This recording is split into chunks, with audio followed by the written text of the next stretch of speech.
Faith, and welcome to Faith's Take, where I talk about anything and everything that I find interesting. And this is my little reaction slash review for the new Mystery Science episodes on the Gizmoplex. And today we are doing... I accidentally minimized the screen. There we go. I couldn't remember the name of the short. Let's Make a Meal in 20 Minutes. And then Emily's first episode, which is called Beyond Atlantis. So thank you for joining me here today. We're going to give these a watch. Now, if you'll recall from the last one, I wasn't a huge fan of that short for some reason. It just did not click with me. So I'm hoping this one is a little better for me. I don't know what it was about that other one. It just didn't click the way the riffs of like the other two movies have clicked so far, which was weird. So hopefully this one will be good and I'll enjoy it as much as everyone else seems to. Before-supper football game and an after-supper movie got a little confused. Sally tackled an usher. She too much of her. Sally is rapidly learning homemaking. She knows the basic tech. In this case, a little intelligence. That's kind of cool. Here's where Mother also tucks away a spare collection of cleansers. Or poison. The foods include canned soup. Yeah, why would you have the cleansers right by the food? Packaged food spread out on the work shelf, along with the utensils she will The need. work shelf, otherwise known as a counter. Yeah. That was way too short, man. It was only 5 minutes. That was too short. It was good. That's why I'm like, man, that was too short. That was way better. I don't know why. The other one, hey bees, what up? I hadn't seen her name pop up yet. That might just be me though. Man, that was less than 5 minutes because the intro was like how long?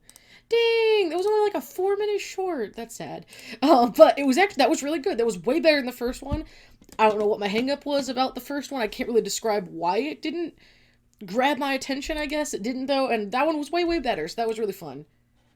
That was a good one. Okay, so we are heading in to Emily's first episode. Like I said at the end of the last one, I'm very excited to see her. I have no idea what she's going to be like, what the bots' voices are going to sound like in this one. The description is, in the theater, a brand new MST3k host and crew watch as a team of jewel thieves discover a mysterious island and the bug-eyed civilization living there in Beyond Atlantis. Meanwhile, the simulator of love's fresh test subject gets her bearings. Here's the one thing that they can do way better than they did with the Jono episode if they do this. Don't have it be that she's already been there for like 2 or 4 months, however long it was. Which is like, I've been here for months. It's like, what? Mike had been there a week and they'd been like training him. Why the heck would they have their whole setup, kidnap someone, and then be like, okay, it's been 8 to 12 weeks, now we can start the experiments. So I hope that it's supposed to be like same day, same week, whatever. I guess we'll see. Hey, this is Faith from the future here, actually a week or two in the future, just about to watch the next Emily episode, Dr. Mordred. I had a little note to add to this one real quick. Back when I first watched Beyond Atlantis, I knew about the casting choices of the bots.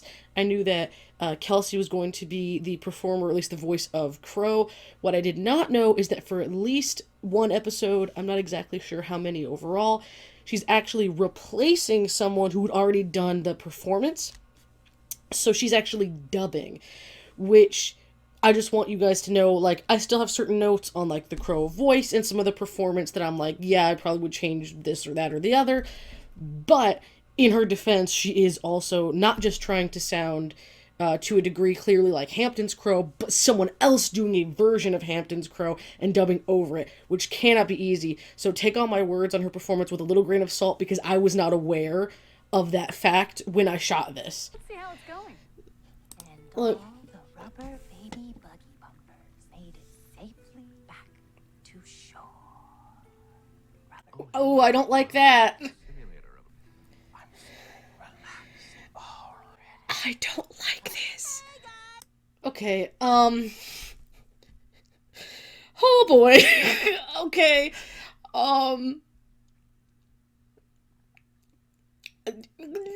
we'll give it a chance. We'll give it a chance. I heard that it was a woman doing Crow. I've not, well, okay. Look, I have nothing against women or men playing the opposite of characters, especially with puppets and with animation, as long as the voice fits, you know. Miss Piggy was always, you know, has always been played by a man, was played by Frank Oz brilliantly. So I have nothing wrong with a male puppet then being performed by a female performer. But it has to at least kind of fit. Like, I'm not saying it has to be exactly like any other Crow. Bill's Crow is very different from Trace. Obviously, she only said a few sentences, but it was a little weird. I was a little taken aback by how feminine it was. Anyway, I'm excited to see Emily. The bots are I'm already weirded out, man. And the bots were not the ones I thought would be the ones that would stick out the worst, I guess. I don't know why I didn't think that. I probably should have. Anyway, let's go. Nobody really knows that I'm here. Think about that every morning as I get Girl. We're mad scientists, not mad therapists, right? Sorry. Can't wait to see what Hey, she was being nice. Okay. This is also a little odd. I get it. I get it. Joel owns the Gizmoplex brand, so they always have to be Gizmoplex. I guess they couldn't just make her a temp or some other kind of worker because it would be even more similar to Mike. It's just like, what a coincidence that 3 out of the 4 people that have ever worked for the Mads have all been Gizmoplex or been kidnapped or whatever, have all been Gizmoplex people. He's definitely going for Baron Servo specifically. He's definitely going full Baron on this. No Kevin or Josh at all. here in the simulator of love simulating. Whoa, okay, wait a minute. How short is this woman? Well, yeah, how short is she? Because she's bot height, which I probably would be as well, given the way they usually hold them. Because that was my thought. The way they have the bots in the Jonah episodes, they I don't know, hit around his shoulders-ish. And that would make them pretty tall because he's 6'5" or something. Jonah's super tall. He's 6'3" or 6'5". So if they have the bots at the same height, I wonder how tall that makes her. She might not even be that short, but it's it makes her look really, really tiny. This place needs a jolt of naive energy. Okay, also, the green screen, blue screen is way better on this satellite than on the other one. You can barely see any line or anything on her hair. You can't see any sheen. If you're gonna frost Servo's head, you can't see anything through it at all. There's no bluishness to it. And there's nothing around her face, which just goes to prove my point that green and blue screen isn't that hard to do if you have the lighting and everything right. And apparently the the green screen setup that they had for Jonah, they did not do that right. I'll tell you what's problematic. Your soul's gonna get crushed within seconds. This crow does not sound like a character with a naturally kind of gravelly voice. This sounds like a woman trying to sound like Ash Ketchum. Gotta be honest. The Servo actually is way better than I was thinking. He sounds like he's really going for Baron's Servo, which I'm not necessarily saying I'm looking for someone that just copies or whatever.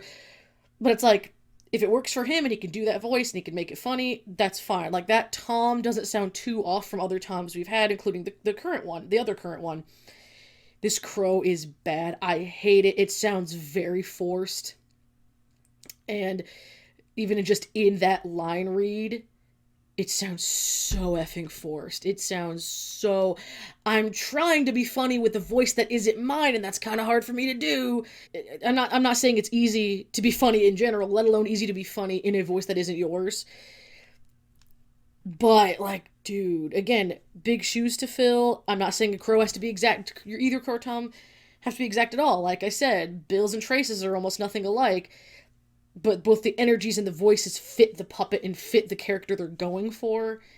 This is just yikes city. We have so much to teach you. Oh, gross. This is, yeah. Push the button. Oh, right. It's irritating. It's just irritating. Miss Kelsey, if you are seeing this at all, which hopefully you're not, to be honest, it just is not working for me, dude. I mean, Connor's doing fine. Kelsey, that is rough. Why are they making her doing the invention exchange? You already have an invention ready? Oh, yeah. Okay, so they did do this immediately to her. It turns out you can save money on a script by not miking any of the actors. Well, I got some money coming over from the States, but I just need a little something. Slow down. Slow down. He's talking so fast. Oh, really? It's called boba tea. So far, the riffs are okay, nothing super great, but nothing bad. it's weird. It's a lot of voices to get used to. It's weird. Like the riff itself movie, whatever, that's fine. But it's like it's the voices. It's like, again, they're not necessarily bad riffers or anything. It's just odd. So we're gonna have to see how it goes the rest of the movie. We never rented a house in I'm more of a chunky turquoise girl myself. We didn't see Camille the day she died. And they said you couldn't sneak into Disney's Polynesian resort. I killed them all. Not just the crab men, Haha. but children. Yay! Sure was nice of you to check in on me, Miss. Oh, hey! Maybe working together, you'd have been able to escape. I mean, how do you do 20 of these experiments and never try outsmarting the Mads? I mean, I hate to use strong language, but They seem kind of dumb. Yes, good point. Perhaps with the proper cooperation, this forced vacation could be brought to a cessation. Okay, wait a minute. Whoa. Okay. I thought the reason they didn't have Jonah ever try to escape was just because they did it so much with Mike all the way through the last couple seasons. So I thought they didn't have Jonah do it. He did only have 2 seasons. One was extraordinarily short at only 6 episodes. They had their weird storylines they wanted to do, so that takes out a lot of host segment time. But also, again, the last host had just tried to escape a lot. I thought they were just making Jonah different by having him be like, he was used to living in space already because of his job. He's been doing a lot of space stuff with it from the very little backstory of him we did get. So he, like, wasn't as, like, I mean, obviously he wouldn't want to be kidnapped, but obviously was a little less upset, I guess, than Joel or Mike were.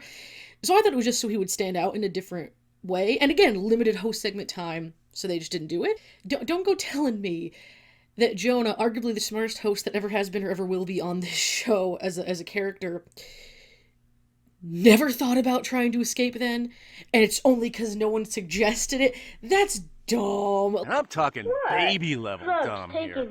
Why didn't you ever try to escape? Oh my gosh, maybe we can. What?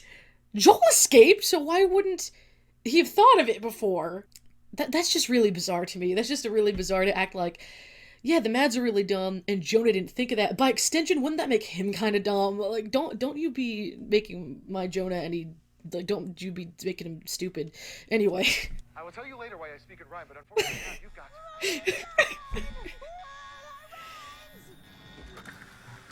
It's kind of a slant rhyme, to be honest. Oh, girl, what are you doing? Why would you touch anything, you idiot? I always feel like somebody wants. What's the matter? You got a little schmutz there.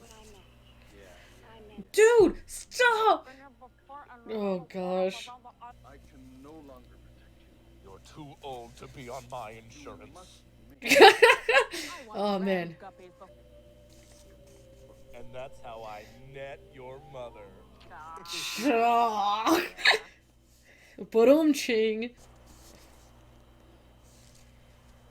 know, all I can remember is... So she just assaulted him. No lessons. So at first it was like really misogynistic or whatever. Now it's like assaulting the dude, which is also not good. This movie is gross. Just outside Kansas City. Boom! You just got East Eddie. Oh boy. Too bad the Kansas City reference was in the terrible movie and not in the riff. Uncle Owen, Aunt Peru. Arcturians walk in 2 straight lines. The smallest one was Madeline. Haha! It's funny because my sister's name is Madeline, and we used to watch the cartoon and read the books all the time. What? That movie was terrible. I'm a mother crabber, live coral stabber, open to the... What the hell am I doing here? Green screen is still way better for this one than the other one. Whoa. Why is that like a way smaller... Oh, well, this is GPC too. I want her to be lighter and more maneuverable so she can hang with us more. You can't argue with the results. Wait, what? So they Hear those bars I just completely redesigned her? the fact that Did they just not have the, like, capacity for an upper gypsy? But she was up there earlier, right? In this episode? She's kind of ugly, not gonna lie. I do not like... It looks really weird. Okay. Okay. I feel really bad because I'm probably gonna say things that people don't like, and I don't like doing that. The green screen is better, which I think is freaking hilarious that the green screen setup that they have for this one is way better than the other one. Not quite sure how that happened, but good for them. I think that's awesome. It shows a little bit more care being put into the setup or the lighting or whatever they did. There's nothing wrong with Emily at all. As a performer, absolutely nothing. She doesn't stick out to me at all, personality-wise, so far. It's only one episode, but in my opinion, Jonah stuck out right away. I can't really say the same for Joel or Mike, because I grew up kind of with my parents watching the show, so I saw both of them growing up. And then when I got into the episodes, I only watched like a dozen Joel ones before also getting into Mike, so there wasn't a huge, oh no, they're changing hosts or they're adding someone, what's it going to be like for me? With Jonah, they like establish so quickly like who he is and what he's about, and just his energy just came across really strong right away. Emily doesn't, she doesn't stick out a lot. But I mean, also not in a bad way. It's not like I'm like she's just bad, because she's not. She's like just fine. You know, she's fine. It didn't really leave any impact, which I'm surprised. It didn't really leave much of an impact, positive or negative. It's just kind of like she's there now. I was hoping I would be more into her, and really, really hoping not to be like not into her, but I didn't even comprehend, like I didn't even fathom that I might not have any like reaction at all. I really just felt like, okay, what, this is happening, you know? It's fine. She's fine. Again, nothing against Emily as a person. A lot of it probably comes down to writing. A lot of it probably comes down to them not really giving her a hook right away. Not even that you need a hook or a gimmick or anything, though. Like, I just feel like, way back in season 11, like, Jonah just, like, stuck out and made an impression right away. Right away. And, now granted, he had a better opening written for him, so there's that, but I just feel like Jonah gave off a different energy, just like this energy that was like different and kind, and you kind of got the vibe of what he was about right away, even in the segments that aren't about, like, even the segments that aren't the opening, right? I just feel like he left more of an impression, and I kind of feel like, and I hate saying this, I kind of feel like this episode was like Mystery Science Theater light, where they're like, well, we don't have any of the actual performers here of the last couple seasons, but here's all these new guys, and they're doing their best, and it's written kind of just like one, especially in the host segments. You could absolutely, other than the plot-related dialogue, fully replace these guys with Jonah, Baron, and Hampton, and like, it would be exactly the same or better. Now again, this is their first episode, so that's always going to be a little rougher. But I kind of feel like, even if you took plot-related dialogue out, certain jokes and certain scenes work best for Joel, Mike, Jonah, Trace, Bill, whoever. Because it was kind of written more for them, and with them in mind, I almost feel like they wrote this... I almost feel like they wrote all the episodes exactly the same, but that means they're not playing to these guys' strengths. I feel like a lot of Joel's dialogue, for instance, plays to his strengths in his episodes, the very dry, deadpan, right? And, you know, with Mike, there's less of that because he had a different tone, a different feel to it. Bill is really good when he gets to be, like, kind of loud or angry. Bill's really good at delivering that in a way that's actually funny and not obnoxious. So, you know, Kevin always gets to sing. And I just feel like, and maybe they didn't know what their strengths were yet. It just feels a little weird that I'm like, this feels like it almost was written for anyone. Like, it was almost written to be vague. Maybe that's just me, but it's like, for instance, on Riff Tracks, you can tell when it's like Mike, Kevin, and Bill, riff tracks versus Bridget Mary Joe riff tracks. There are different writers for them. First of all, Bridget Mary Joe have a heavy hand in theirs, I believe. Just again, it's written to their strengths, it's written to their dynamics, and we don't really know these guys' dynamics yet, but if you're trying to say already off the gate, they already kind of screwed themselves, because immediately she was like, you're already acting like Jonah's bots. You should not have done that. I think that was completely the wrong move, because clearly, Connor, I believe they said it was Tom's name in this crew, is very, very, very much going, excuse me, going for Baron. And I believe he replaced Baron in the live shows when he was not available. So I can see why that's a servo he's comfortable doing. I almost wish he tried something a little bit different. Like, he's doing a fine job replicating Baron's servo, but I want to see him. Like, I want to see, like, what's Connor's deal.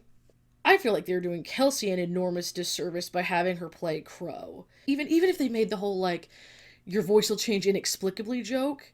But clearly, I feel like normal Crow dialogue might not work as well with this Crow. Like, this Crow is clearly very different, and immediately they're like, you bots are exactly the same. And I'm like, I feel like they need to let them... If this is what Connor is okay with doing, I guess that's fine, but I wish they kind of gave him the excuse to not just be trying to match Baron's Tom beat for beat. Like, even saying the song almost exactly the same.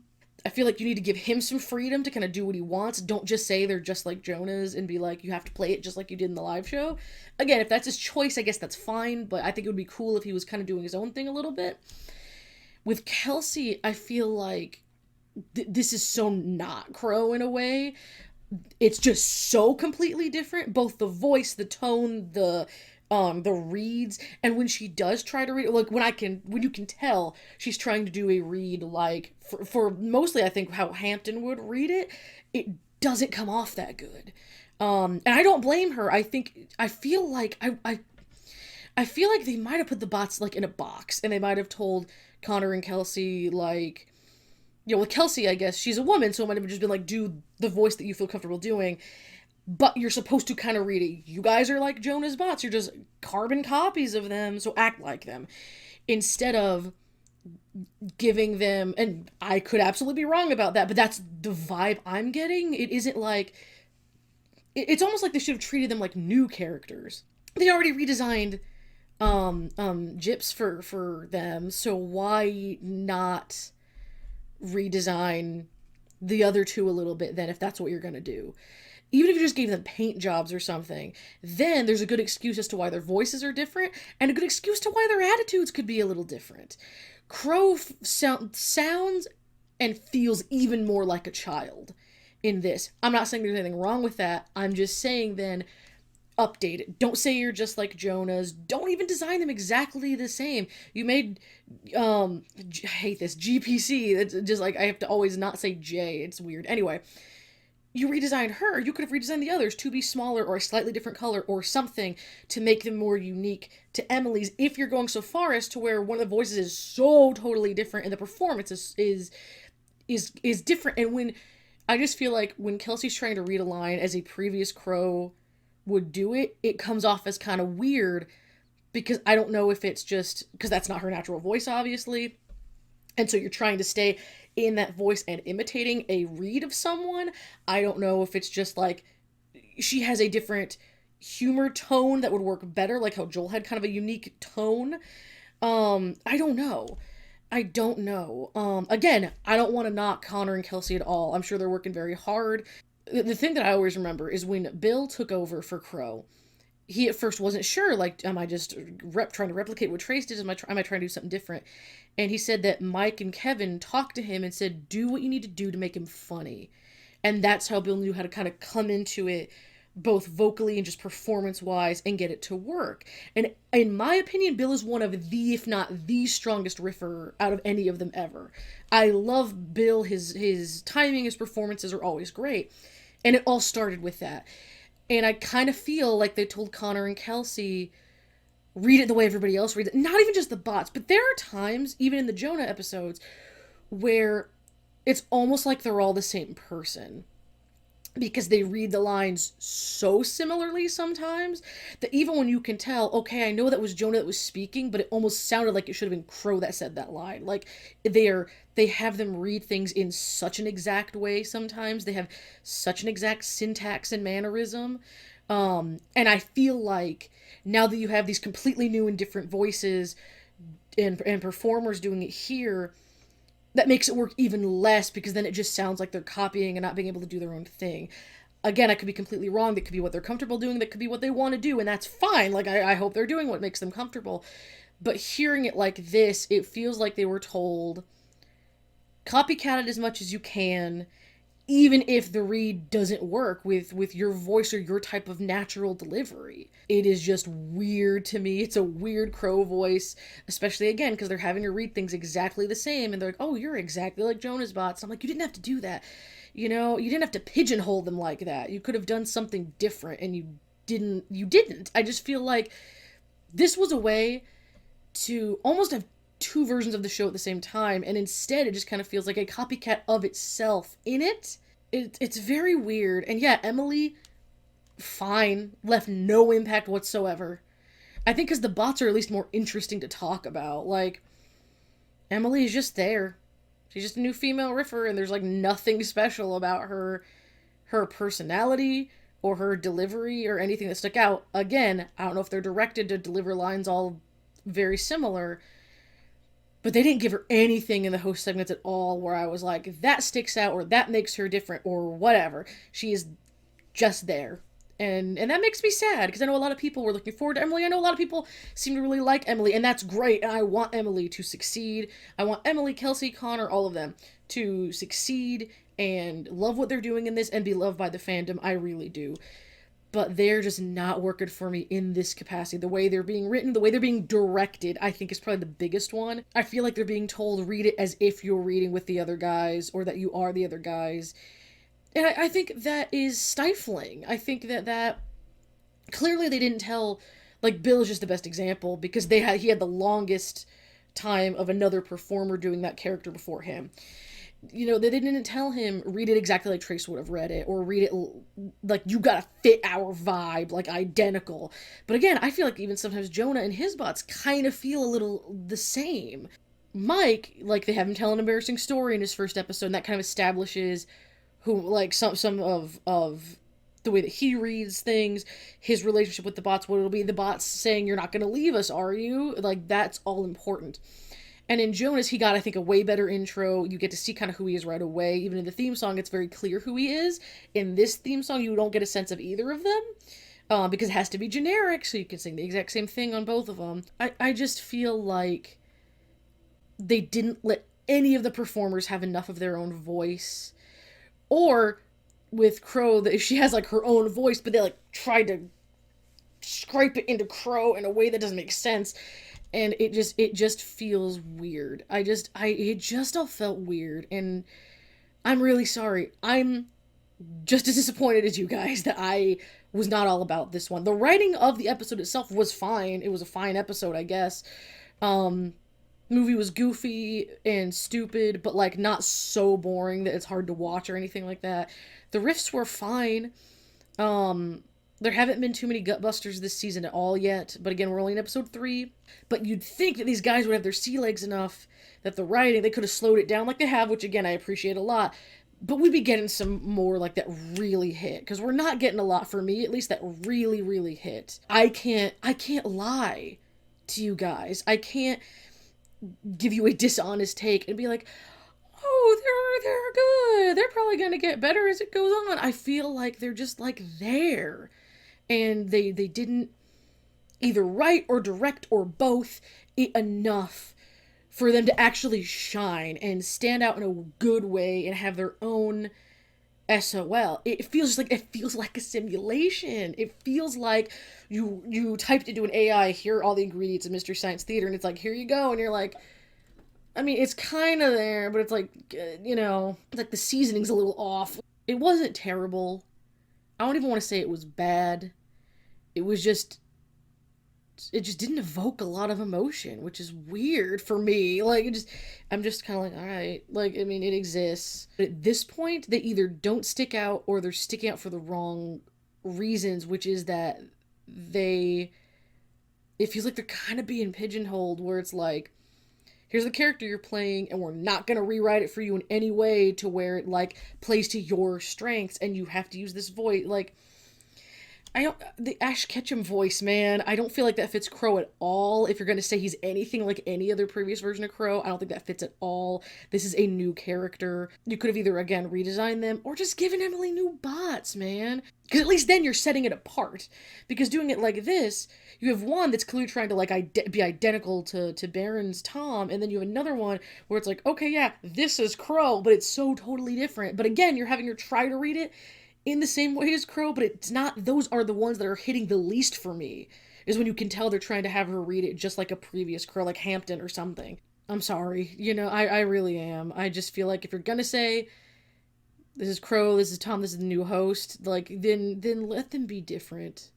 I hope you guys are still looking forward to future episodes, future reactions and reviews from me about it. I'm looking forward to the next Emily one, though, so I can see how they shape up as it goes on. So I'm sorry if I disappointed anybody, but I can't lie or sugarcoat these things. I've got to tell it the way that I feel it needs to be told, I guess. That's all. That's why you guys are here, like, I would hope, is that this is like, because if not, I'm like, why are you here? If you don't care about my view on it, that's fine. I don't know why you'd be watching these videos, though. But as always, thank you guys so much for watching, and I'll see y'all later.